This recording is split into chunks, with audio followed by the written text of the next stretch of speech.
Hello friends, welcome back to mixture పొట్లం channel. నేను మీ location. ముందుగా మన ఛానల్కి ఎవరైనా కొత్తగా వచ్చి ఉంటే వెంటనే ఓటీటీ మూవీ రివ్యూస్ కోసం లేదా వెబ్ సిరీస్ రివ్యూ కోసం లేదా మూవీ సెషన్స్ కోసం అయినా సరే మన ఛానల్ అయితే సబ్స్క్రైబ్ చేయండి. ఈ రోజు మూవీ రివ్యూ వచ్చేసి నెట్ఫ్లిక్స్ లో తెలుగులో రిలీజ్ అయిన బుల్లెట్ ట్రైన్ ఎక్స్ప్లోషన్. టైటిల్ లోనే అందరికి తెలుస్తుంది ఈ మూవీ జోనర్ వచ్చేసి డిజాస్టర్ డ్రామా అనేసి. సో మూవీ అంతా కూడా fast paced ride and edge of the seat action అనొచ్చు. మూవీ స్టార్టింగ్ నుండి మనకి ఆ టెన్స్ మూమెంట్ అయితే క్రియేట్ చేసి లాస్ట్ దాకా అంటే 2 hours 17 minutes రన్ టైం అంతా కూడా బుల్లెట్ ట్రైన్ ఎక్స్ప్లోషన్ అయ్యేలోపు ప్యాసెంజర్స్ ని ఎలా కాపాడతారు అనే దాని మీద నడుస్తుంది. ఇందులో చాలా థ్రిల్లర్ మూమెంట్స్ తో పాటు కొన్ని మైండ్ బ్లోయింగ్ సీక్వెన్సెస్ ఉంటాయి.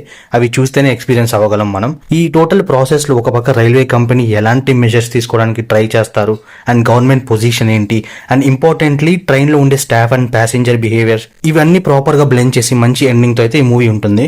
వీటన్నిటిలోనూ నాకు ఇంట్రెస్టింగ్ అనిపించింది ఏంటంటే ఒక డిజాస్టర్ వచ్చినప్పుడు జపాన్ వాళ్ళు తీసుకునే మెజర్స్ అండ్ దాని వల్ల వచ్చే ఇంపాక్ట్ అన్ని ప్రీ క్యాలిక్యులేటెడ్ గా తీసుకొని ఆల్ అఫీషియల్స్ అయితే వర్క్ చేస్తారు. నాకు అది చూసినప్పుడు ఎస్పెషల్లీ మూవీ లాస్ట్ 20 minutes అప్పుడు చూడండి అలాంటి మెజర్స్ మన ఇండియాలో కనీసం అటెంప్ట్ కూడా ఎందుకు చేయాలనిపిస్తుంది. ఈ మధ్య మనం చూసాం చాలా రైల్వే యాక్సిడెంట్స్ అవుతున్నాయి. ఎనీవే సింపుల్ గా స్టోరీ లైన్ చెప్పాలి అంటే 5060 హయాబుసా షింకాసన్ అనే బుల్లెట్ ట్రైన్ టోక్యోకి 300కు పైగా ప్యాసింజర్స్ అయితే క్యారీ చేస్తుంది. సో ట్రైన్ స్టార్ట్ అయిన కొన్ని నిమిషాలకే ఈస్ట్ జపాన్ రైల్వే కంపెనీ వాళ్ళకి బాంబ్ థ్రెట్ ఉందని చెప్పేసి కాల్ అయితే వస్తుంది. అందులోనూ ట్రైన్ 100 kilometers కంటే తక్కువ స్పీడ్ లో వెళ్తే బాంబ్ పేలుతుందని చెప్పేసి వార్నింగ్ ఇస్తారు. సో తర్వాత రైల్వే సిబ్బంది ఎలాంటి మెజర్స్ తీసుకుంటారు అని చేసింది ఎవరు అని లాస్ట్ ఏమైనా తెలియాలంటే ఈ మూవీ చూడాల్సిందే.